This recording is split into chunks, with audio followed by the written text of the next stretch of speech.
You're listening to Create Wealth Through Franchising, and I'm your host, Kim Daly. In my 20 years as a franchise consultant, I've helped hundreds of people achieve their dreams of building and scaling franchise businesses to create wealth. The interview you're about to hear can also be found on my YouTube channel, where I post new franchising content multiple times per week. Please take a moment to subscribe to the podcast and to my YouTube channel at kimdaly.tv. Now, enjoy the show.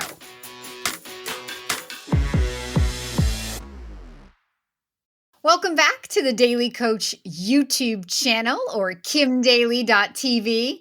Today we have a very special guest. He is a friend, a longtime colleague. He's a franchise consultant. He's many things. Welcome to the conversation today, Franchise Frank. Well, thank you, Kim. With all those nice accolades you give me, I'm going to have to ask for my honorariums go a little higher, the price. I'm only joking. We are going to have some fun today because Franchise Frank specializes in E-2 visas. And I've never had this conversation on my YouTube channel. And honestly, Frank, as I admitted to you, I don't really know that much about E-2 visas, the process, how people go about it. This is your forte. It's your specialty, which is why I asked you to be my special guest so that we could educate the viewers of Kim Daly TV. If you are coming to America and you're looking to start a business and you need an E-2 visa, Franchise Frank is your guy. So, but before we talk about E-2 visas, Frank, let's just talk a little bit about Frank Caperino. So I know that you were an engineer. I know that you first got into franchising through Cold Stone Creamery. Correct.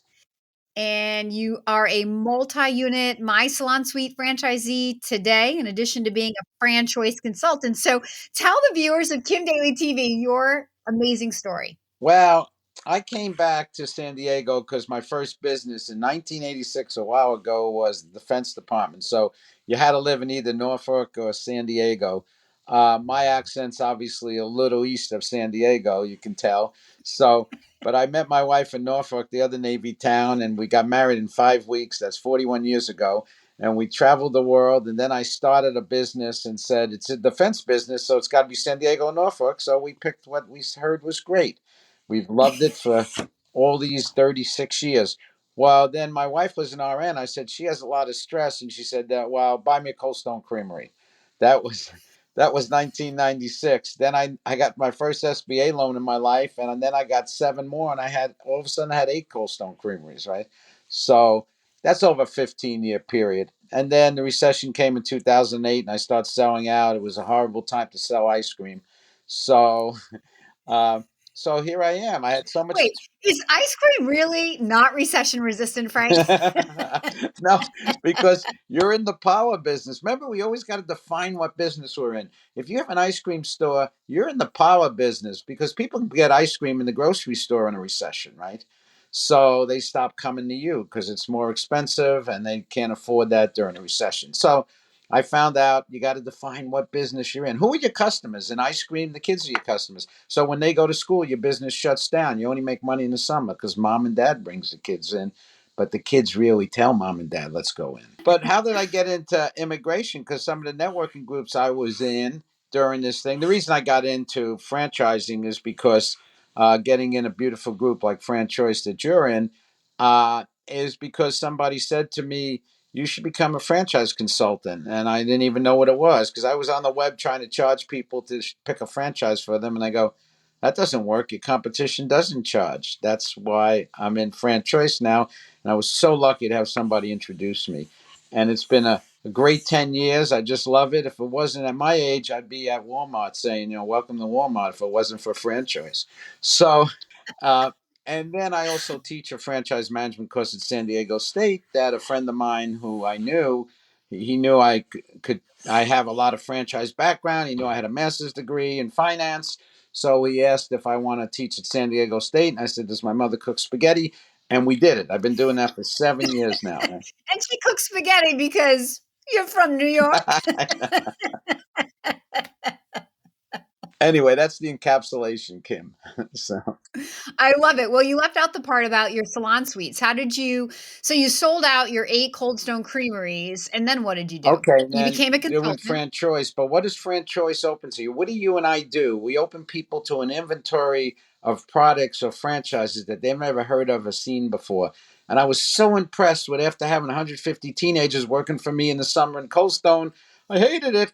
I can now go to a business with Holly, any employees. That's what we do as consultants, right? I got so impressed. And then I got so impressed with Ken McAllister, who ran my salon suites because he's an engineer also, and I just said, I'm going to buy one of these. He didn't, and then I bought with a group up in Orange County a 6 pack, and then a group down here in San Diego with a 6 pack. We only developed one in Orange County because I had millennials and us. I had two 60-year-olds and a couple of millennials. We didn't understand each other, so we only built one. But down in San Diego now, we have three, and we're building our fourth. So, and then Ken McAllister goes on his boat and lives a good life. And I still like my salon suites. No employees, cleaning service, repairman. That's all you need. No inventory, no employees. Right. Highly profitable. Good, good. So you've got your salon suites, you're a franchise consultant. So let's take the conversation then back to immigrants and E-2 visas, and why is this an important service that you're offering? So it's really difficult to do this, but what I did is I started interviewing immigration attorneys and got to know them. They all have a second or third language. So I kind of made it easy for the foreign national who wants to come here during COVID, especially CNN and Fox, and everybody's talking about EIDL loans. They're talking about PPP. The whole world's looking at that, but those other countries aren't printing any money for their citizens. So now they really want to come to the United States during that period. And I know at least 10 immigration attorneys, and sometimes I can blend somebody who's speaking Spanish with the right attorney, somebody who's speaking even Russian with the right attorney, not during this part, of course.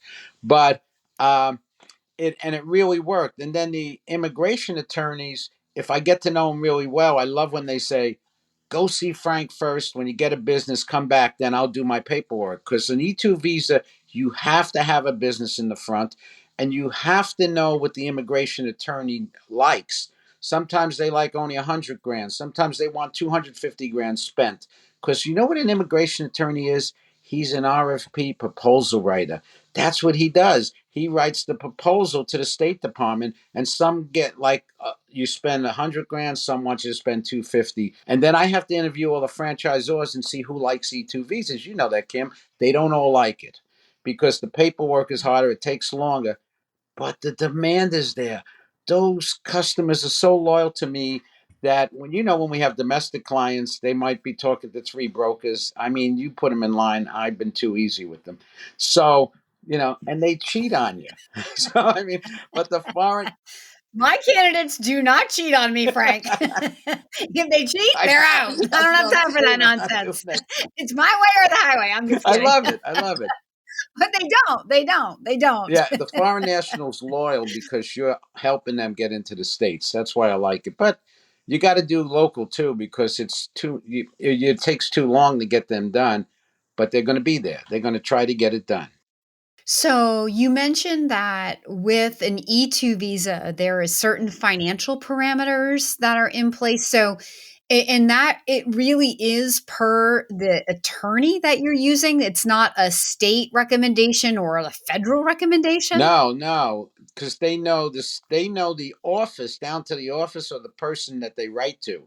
Because it's from D.C. to L.A. Whatever office they're dealing with in the State Department, they kind of say, well, if I do 250,000, that means the foreign nationals more committed because he's spending more money, so they like that. But some of them don't have that money because they can't get an SBA. They can't get any financing till they have an E2. So then some specialize in writing around the 100,000. That's at least the State Department accepts that. I had a budget blinds down to like 70,000, and they got it. Okay, I'll give you one focal point, right? A coaching contract. The guy's from Turkey. He got a focal point coaching contract and got an E2 visa. So it depends on the immigration attorney. So, really, then, for anybody watching this video, don't eliminate yourself if you're looking for an E2 visa because you think that you don't have enough cash coming in. I think this is the perfect layup to reaching out to Franchise Frank, franchisefrank.com, and then having the conversation with Frank because he may be able to find an opportunity for you where you can get in with the capital that you have. Have you ever seen a deal get done with like no capital No, or no? the immigration attorney, they have to show a commitment. Um, in fact, sometimes why franchisors don't like it, because if the immigration attorney does his work, which I don't suggest him to do it perfectly, he puts that check that they write to the franchisor in escrow. So in other words, the check shows the commitment to the State Department for the franchise fee at least, and but that money is not going to be released to the franchisor and hopefully the part of it to us until the immigration visa is finished, right? So, but people like Mm. the Budget Blinds family, home franchise corporation, is just amazing. They work with this for 10 years or more. So I try to do something like that and tell the person it's not that expensive. They've been around 25 years, they advertise nationwide.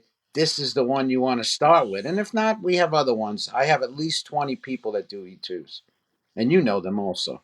Right. Right, and I love what you just said that it's the foray into the country and into an opportunity. It might not be the Right, dream business, but you know what? You hear people hear the name budget blinds, and even when I mean that's the number one concept I think here at Franchise, the vast majority of us consultants have placed right, people into over our tenure, and people from the outside would be like, "Really?" Like, yeah, because we're not matching based on the widget. We're matching based on the characteristics of the business and the role that the owner will play in the business. So, we can't judge a business by what it's right, called, right?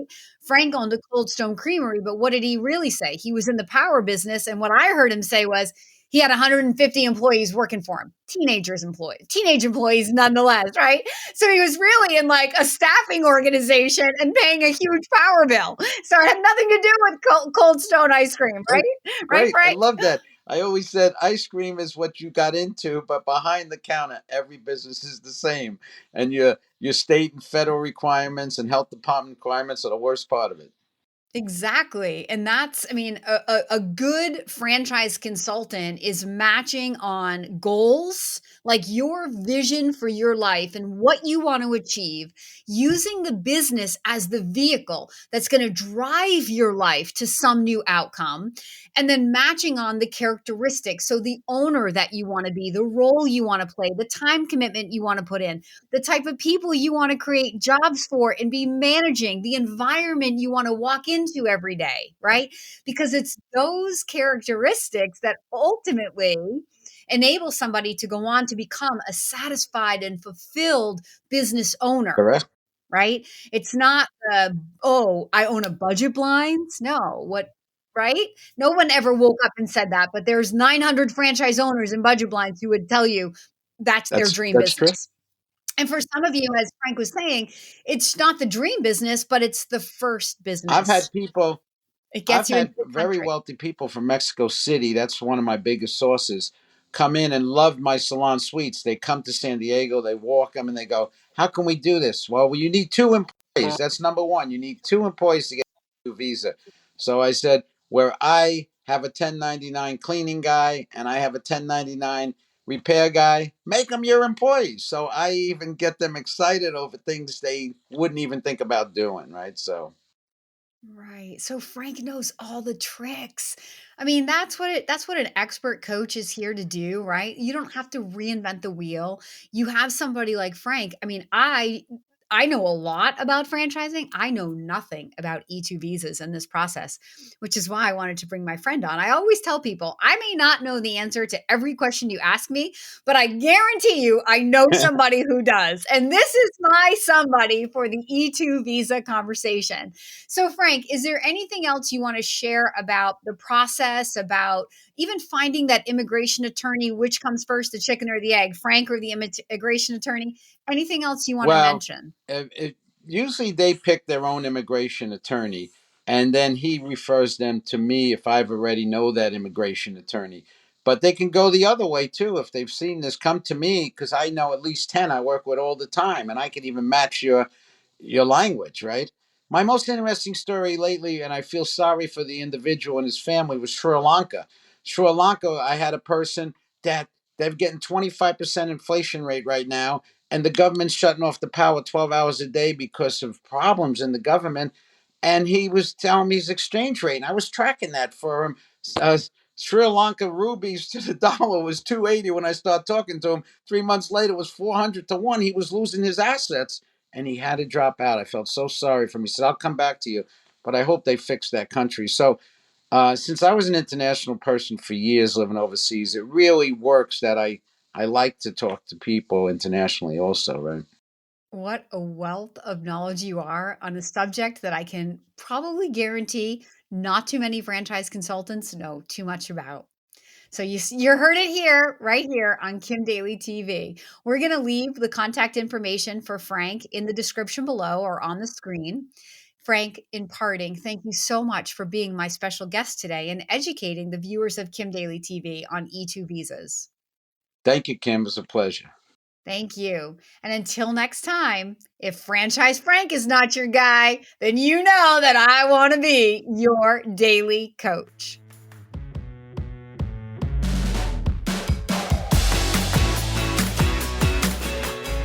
If you found this inspiring, please contact me at inquire@kimdaily.tv. My consulting services are totally free to you. Again, that email is inquire@kimdaily.tv. I can't wait to hear from you.